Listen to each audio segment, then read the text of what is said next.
জঙ্গিদের কাছ থেকে জানা যাচ্ছে এবিটি জঙ্গি গতকাল গ্রেফতার হয়েছিল আসাম এসটিএফ এর হাতে। তার সঙ্গে জামাতুল মুজাহিদিনের যোগ, এরকমটাই জানা যাচ্ছে। জামাতুল মুজাহিদিনের যোগ, এবিটি জঙ্গির জামাত যোগ। শাহিনুর ইসলাম গতকালই আসাম এসটিএফ এর জালে এই আনসারুল্লাহ জঙ্গি। সরাসরি চলে যাব প্রতিনিধি রওনকের কাছে। রওনক, কি অবস্থা, কি জানা যাচ্ছে? এই শাহিনুর ঘাঁটি গেড়েছিল কোথায়, কি জানা যাচ্ছে তার সঙ্গে এই জামাতুল মুজাহিদিনের কি সম্পর্ক? দেখো, একেবারেই গতকাল আসাম এসটিএফ এর তরফ থেকে শাহিনুর ইসলামকে গ্রেফতার করা হয় এবং গ্রেফতার করার সময় তার কাছ থেকে দুটি জেহাদি বই পাওয়া যায়। সেখানে একটি বইতে যার নাম উঠে আসছে নাজিবুল্লাহ হাকানি, তাকে কিন্তু খাগড়াগাড় যে বিস্ফোরণ কাণ্ড হয়েছিল সেই কাণ্ডে যে জেএমবি যোগ কলকাতা পুলিশের এসটিএফ এবং এনআইএ পেয়েছিল, সেখানে একজন মূল চক্রী এই নাজিবুল্লাহ হাকানি ছিল। কারণ গত 2020 সালের ডিসেম্বর মাসে বীরভূম জেলার থেকে এই নাজিবুল্লাহ হাকানিকে গ্রেফতার করে কলকাতা পুলিশের এসটিএফ। তার কাছ থেকে বিপুল পরিমাণ তথ্য, অর্থাৎ এই জিহাদি জঙ্গি সম্পর্কিত তথ্য নথি এবং একটি ল্যাপটপ উদ্ধার করেছিল কলকাতা পুলিশের এসটিএফ। এবং সেই নাজিবুল্লাহরই বই কিন্তু গতকাল শাহিনুর ইসলামের থেকে উদ্ধার করা হয়েছে।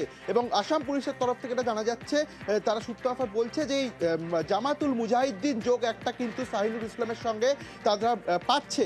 এবং এই অপারেশন প্রঘাত যেটা কিন্তু আসাম পুলিশ চালাচ্ছে, ইতিমধ্যে প্রায় 10 জনের ওপর কিন্তু এই এবিটি জঙ্গিদেরকে তারা গ্রেফতার করেছে। এবং শাহিনুর ইসলামের সঙ্গে যে জামাতুল মুজাহিদ্দিনের যোগ তা কার্যত আরো স্পষ্ট হচ্ছে।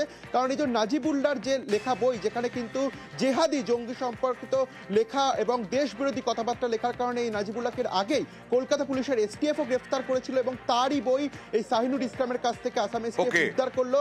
অর্থাৎ এই যে শাহিনুর ইসলাম, তার কি এই শাহিনুরের সাথে কোনোভাবে মুর্শিদাবাদ যোগ কি রয়েছে, এরকম কিছু তথ্য উঠে আসছে রৌনক?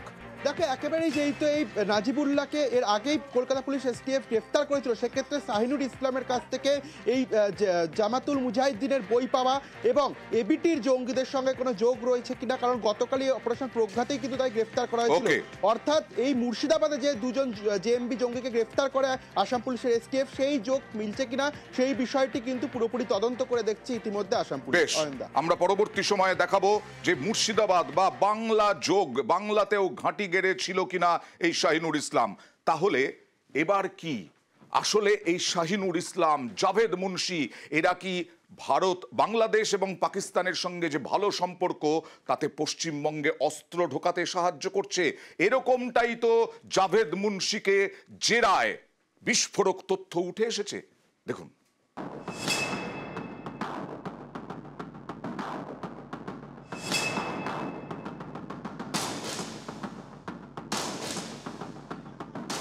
শনিবার ক্যানিংয়ে পুলিশের জালে ধরা পড়ে কাশ্মীরি জঙ্গি জাভেদ মুন্সি।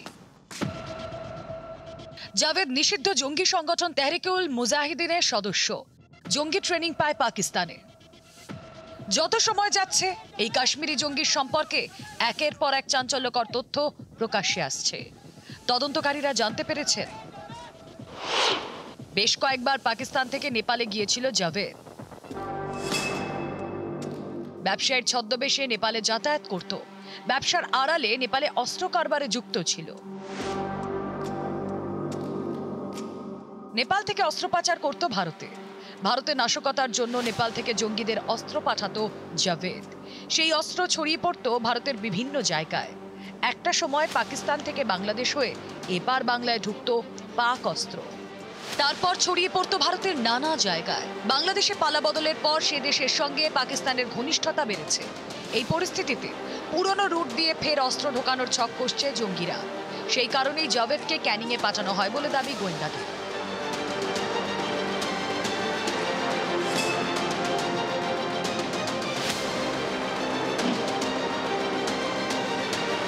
তদন্তকারীরা এও জানতে পেরেছেন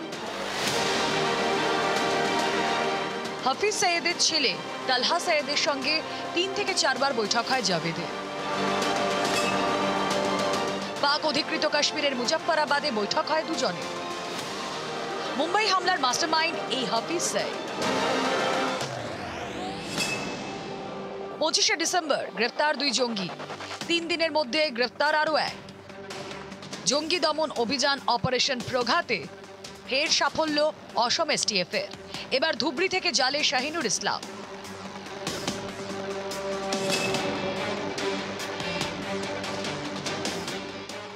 জানা গিয়েছে এদিন ধুবড়ির বিলাসীপাড়ায় অভিযান চালায় অসম এসটিএফ। তখনই সাফল্য। বছর 36-এর শাহিনুর ইসলামকে অনেক দিন ধরেই পুলিশ খুঁজছিল।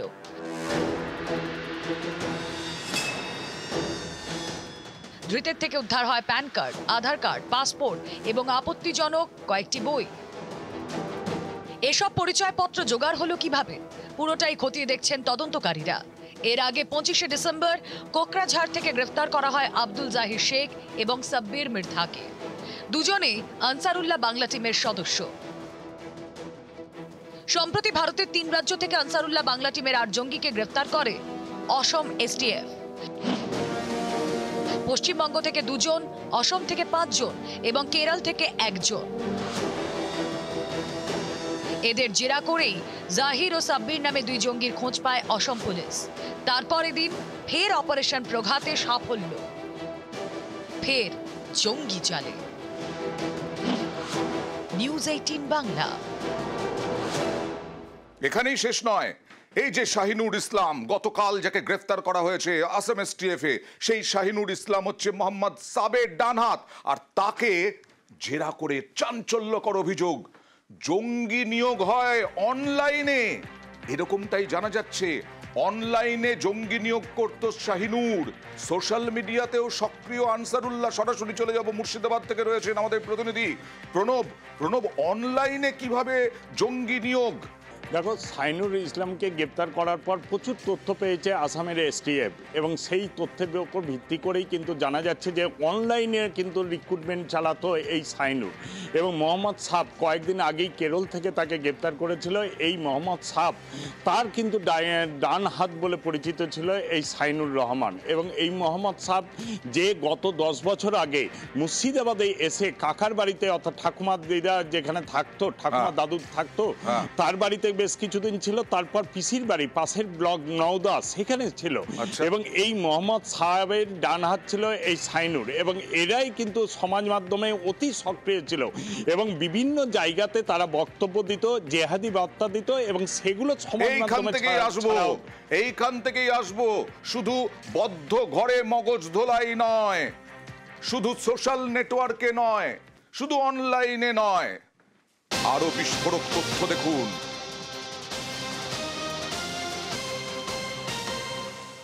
গ্রাম্য জলসায় জিহাদি সংগঠনের বার্তা, জলসায় সক্রিয় আনসারুল্লাহ, জলসায় খিলাফতের ডাক জঙ্গি নেতা মোহাম্মদ সাবের। সরাসরি চলে যাব আরো একবার প্রণবের কাছে। প্রণব, এই জলসা বলতে কি বোঝায় এবং এই জলসাতে যেটা বলতে চাইছিলে তুমি, যে কি বার্তা দেওয়া হতো? বিভিন্ন জালসা যেগুলো হয় আর কি গ্রামগঞ্জের দিকে, সেই সমস্ত জায়গাতে মোহাম্মদ সাফ কিন্তু সেই সব জায়গাগুলোকে টার্গেট করত এবং কমিটির লোকদেরকে বলে সেই জলসাতে সে অংশগ্রহণ করত। সে শুধু নয়, এই শাহিনুর সেও কিন্তু যেত এবং তাই সেই জালসার মধ্যে প্রথমেই বক্তা হিসাবে থেকে কিন্তু জেহাদি বার্তা দেওয়া হতো বলে কিন্তু অভিযোগ। এবং এই মোহাম্মদ সাহেবের কাছ থেকে যে 2টো মোবাইল পাওয়া গেছে, সেখানে বিভিন্ন জায়গাকার জালসার কিছু গুরুত্বপূর্ণ ছবি পাওয়া গেছে, যে ভিডিওগুলো পাওয়া গেছে, যে ভিডিওগুলোতে কিন্তু সে প্রধান বক্তা হিসাবে কিন্তু বক্তব্য রাখছে এবং সেই সব জায়গাতে কিন্তু জেহাদি বার্তা রয়েছে। এবং সেগুলো কোথায় কোথায় বলতো, শুধু মুর্শিদাবাদে নয়, বিভিন্ন আশেপাশের নদিয়া, বীরভূম এবং একাধিক জেলাতেও কিন্তু সেই জায়গায় জলসাতে সে অংশগ্রহণ করতো বলে জানতে পেরেছে। এবং সেই সমস্ত জায়গাকার লোকেশনগুলো দেখে তার পুরো ভিডিও পাওয়া যাচ্ছে কিনা, সেই কারণে স্থানীয় থানার সঙ্গে কিন্তু যোগাযোগ করতে শুরু করেছে তদন্তকারী অফিসাররা। এবং তারা ইতিমধ্যেই আর কি বিভিন্ন জায়গাকার যে জলসার ছবি পেয়েছে, সেই ছবি ভিডিও পাঠিয়েছে এবং সেই সমস্ত তথ্য নিয়েই তারা আরো জেরা করে আরো চাঞ্চল্যকর তথ্য পাওয়া যাবে বলে মনে করছে। এবং যে অবশ্যই আমরা সেই দিকেও নজর রাখবো, কারণ বাংলাদেশ টালমাটাল হওয়ার পর থেকেই এদের বাড়বাড়ন্ত। আর গত কয়েকদিন ধরে বাংলাদেশি অনুপ্রবেশ বাড়ছে আর ততোধিক সক্রিয় পুলিশ। আজকেই মুর্শিদাবাদে 3 জন গ্রেফতার হয়েছে বিএসএফ এর জালে। বিএসএফও সক্রিয়, বিএসএফ এর জালে 3 অনুপ্রবেশকারী।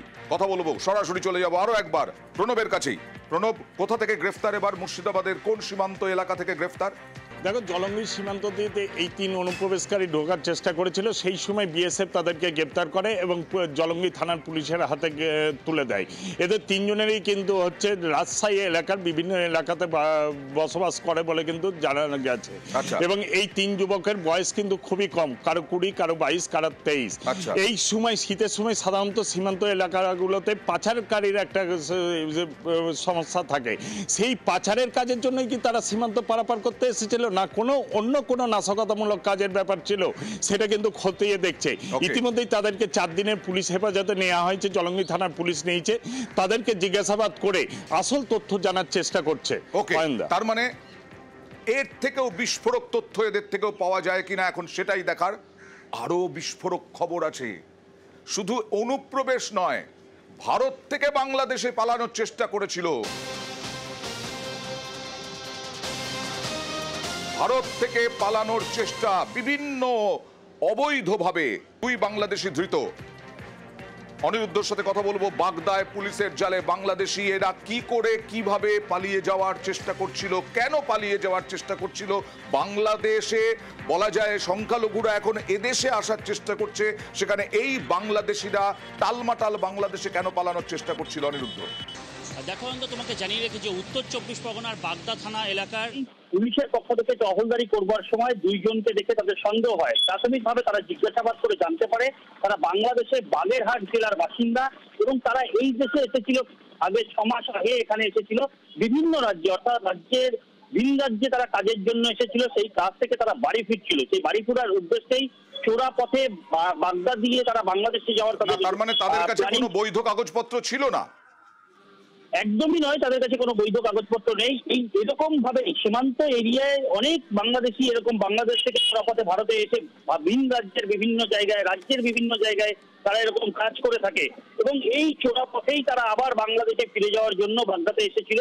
বাগদা থানার পুলিশ গতকাল বিকেল বেলায় প্রাথমিকভাবে ধরে জিজ্ঞাসাবাদ করে জানতে পারে তারা বাংলাদেশের বাগেরহাট জেলার বাসিন্দা। তারপরেই তাদেরকে গ্রেপ্তার করা হয়েছে। ধৃত 2 জনকেই আজ বনগাঁ মহকুমা আদালতে পাঠিয়েছে বাগদা থানার পুলিশ। বেশ, আর এখানেই শুধু নয়, কলকাতা থেকেও গতকাল অনুপ্রবেশকারী গ্রেফতার। শুধু কলকাতায় নয়, নদিয়া, বালুরঘাট। দেখুন,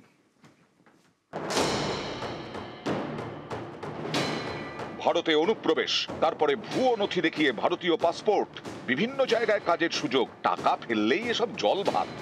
বাংলাদেশে অনুপ্রবেশকারীদের জেরা করে এমনই বিস্ফোরক তথ্য পেয়েছেন গোয়েন্দারা। কেন ধরলো তোমাকে? ডকুমেন্টের জন্য। কিসের ডকুমেন্টস? বাবার ডকুমেন্ট দিয়ে ফল্ট কাগজ করে দিয়েছে। তুমি কবে এসছো বাংলাদেশ থেকে? 2017 সালে। কি কারণে এসেছিলে? পড়াশোনা করতে। আচ্ছা, কার বাড়িতে এসেছিলে? কাকুর বাড়িতে। না মানে আমরা প্রথমে জানতাম না, ওইভাবে টাকা নিয়ে কাগজটা করে দিয়েছে, পরে পরবর্তীতে জানতে পারি এইভাবে করে দিয়েছে। কাউকে টাকা দিয়েছিলে? হ্যাঁ। কত টাকা? তখন 4000 টাকা নিয়েছিল একটার জন্য। বাংলাদেশে অনুপ্রবেশকারীদের ভুয়ো নথি তৈরি করে দেওয়ার অভিযোগে নদিয়ায় গ্রেফতার 2। এর আগে যেসব অনুপ্রবেশকারীদের ধরা হয়েছে তাদের জেরা করেই হরিণঘাটা থেকে 2 জনকে গ্রেফতার করেছে পুলিশ। তুমি জাল নথিপত্র তৈরি করতে? তার তোমার নামে অভিযোগ উঠেছে? অভিযোগ মিথ্যা অভিযোগ দিয়েছে। তার কি করে দিয়েছে? ছেলেটাকে কি বানিয়ে দিয়েছিলে? হ্যাঁ, আমি কিছু বানাইনি। আমি 2000 টাকা ফর্ম ফিল আপ করছিলাম, তখন ওই ছেলেটা ফর্ম ফিল আপ করতে আমি সেই ফর্ম ফিল আপ করেছিলাম, কিন্তু আমি তোমার করি। আপনি কি নির্দোষ? হ্যাঁ, নির্দোষ।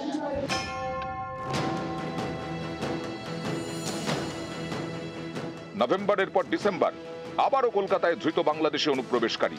বিএনপি নেতা সেলিম মাতব্বরের পর এবার মোহাম্মদ আবিদুর রহমান। শুক্রবার রাতে কলিন স্ট্রিট থেকে আবিদুরকে গ্রেফতার করে পুলিশ। আবিদুরের থেকে ভারতীয় পাসপোর্ট, আধার কার্ড, প্যান কার্ড উদ্ধার হয়েছে। এই অনুপ্রবেশকারী থাকতো খিদিরপুরে। জামা কাপড়ের এক্সপোর্ট ইম্পোর্টের ব্যবসা করত বলে দাবি করেছে। পুলিশ জানিয়েছে 11 বছর ধরে সে বাংলাদেশ থেকে ভারতে যাতায়াত করছে।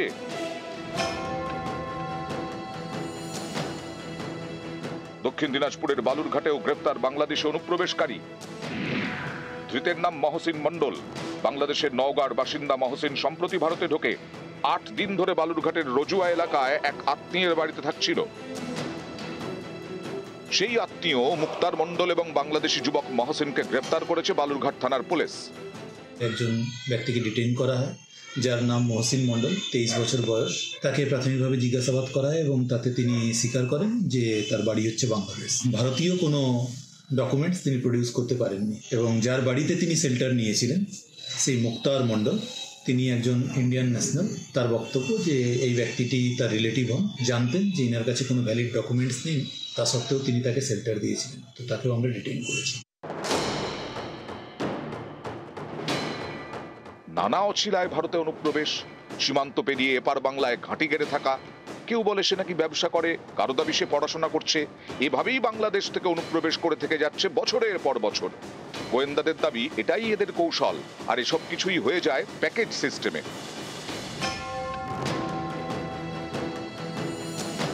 থাকা, খাওয়া, বেড়ানো সব মিলিয়ে প্যাকেজ। পর্যটন ব্যবসায় এই প্যাকেজ খুবই জনপ্রিয়। তদন্তকারীদের দাবি এরকমই প্যাকেজ সিস্টেম রয়েছে অনুপ্রবেশের ক্ষেত্রেও। টাকা দিলেই সব হাতের মুঠোয়। প্যাকেজের মধ্যে ভুয়ো নথি তৈরি, পাসপোর্ট তৈরি থেকে এপারে থাকার বন্দোবস্ত সবই থাকে। অনুপ্রবেশকারীদের জন্য ভুয়ো নথি দিয়ে ভুয়ো পরিচয়পত্র বানিয়ে দেয় দালালরা। এই ভুয়ো পরিচয়পত্র দিয়েই তৈরি হয় পাসপোর্ট। বাংলাদেশে পালাবদলের পর বাংলাদেশ থেকে অনুপ্রবেশ বেড়ে গেছে, বেড়েছে মানব পাচারও। বাংলাদেশ সীমান্ত লাগোয়া নদিয়াতেও এই মানব পাচার চক্র সক্রিয়। বৃহস্পতিবার নদিয়ার সীমান্ত এলাকা থেকে গ্রেফতার করা হয় 10 অনুপ্রবেশকারী এবং 5 দালালকে। গত নভেম্বর থেকে 26শে ডিসেম্বর এই সময়ের মধ্যে নদিয়া থেকে অনুপ্রবেশের জন্য মোট 73 জনকে গ্রেফতার করা হয়েছে। ধৃতদের অনেকেই দালাল। পুলিশ জানিয়েছে এই সব দালালরা মানব পাচারে জড়িত। এদের স্টেটমেন্ট অনুযায়ী আমরা যেটা জানতে পারলাম, এরা অলরেডি 1 মাস আগেই এরা ভারতে ইন্ডিয়াতে এসে প্রবেশ করেছে, করে মুম্বাইতে গিয়ে বিভিন্ন জায়গায় লেবারের মতো কাজ করেছে, কেউ অন্যের বাড়ি পরিচারিকার কাজ করেছে। তো সেখান থেকে এই যে মেন যে টাউট যারা দালাল চক্র আছে সবাই ইন্ডিয়ান আছে। যে সমস্ত দালালদের হাত ধরে এরা আসছে, এদেরকে ছাড়া হবে না। এদেরকে পুরোপুরিভাবে আমরা পুরো নেটওয়ার্কটা আমরা এটাকে একদম নষ্ট করে দেবো, একদম ধ্বংসই করে দেবো। নিউজ 18 বাংলা। অশান্ত বাংলাদেশ, আমরা সতর্ক। পেট্রাপোল সীমান্তের গ্রামে, 6 ঘড়িয়া গ্রামে বসলো 50টা সিসি ক্যামেরা। এই সিসি ক্যামেরা দিয়ে নজরদারি রাখা হচ্ছে বৈধভাবে অবৈধভাবে কারা কারা ঢুকছে না ঢুকছে। পঞ্চায়েত এলাকায় 50টা সিসি ক্যামেরা পঞ্চায়েতের উদ্যোগেই বসানো হলো। এই ক্যামেরা বাংলাদেশের পরিস্থিতির কথা মাথায় রেখে সীমান্ত এলাকায় নজরদারি বাড়াতে 6 ঘড়িয়া পঞ্চায়েতে এই বাড়তি সতর্কতা। বিশেষত বাংলাদেশের যে উদ্ভূত পরিস্থিতি, সেই পরিস্থিতির কারণে এবং আমাদের এলাকার নিরাপত্তার সাথে সিসি ক্যামেরাগুলো লাগিয়েছে এবং পথ চলতি মানুষ এবং বিশেষত যারা দুরাচারী লোক তারাও যথেষ্ট ভাবে সচেতন থাকবে যে সিসি ক্যামেরা থাকার কারণে অপরাধ প্রবণতা কমবে। বিভিন্ন টাইমের যে বাংলাদেশ থেকে আসা জঙ্গিরা আমাদের এখানকার রাজ্যের চারদিকে ভরে গেছে। আমরা বুঝতে পারছি না যে কে কিরকম অবস্থায় আছে। সিসি ক্যামেরা লাগানো হয়েছে, এটা আমি পঞ্চায়েত প্রধানকে সাধুবাদ জানাবো। পঞ্চায়েতের মানুষের সুবিধার্থে তারা যাতে নিরাপত্তায় থাকে, আমাদের মাননীয় মুখ্যমন্ত্রী বলেছেন যে মানে বাইরের দেশ থেকে এখন এই মুহূর্তে যেন জঙ্গিরা অনুপ্রবেশ না করতে পারে, সেটা খুব কড়া করে করা হচ্ছে। আর এটা যৌথভাবে পুলিশ প্রশাসন, সরকার, পঞ্চায়েত যৌথভাবে এই নিরাপত্তা মানুষের জন্য করতে চলেছে।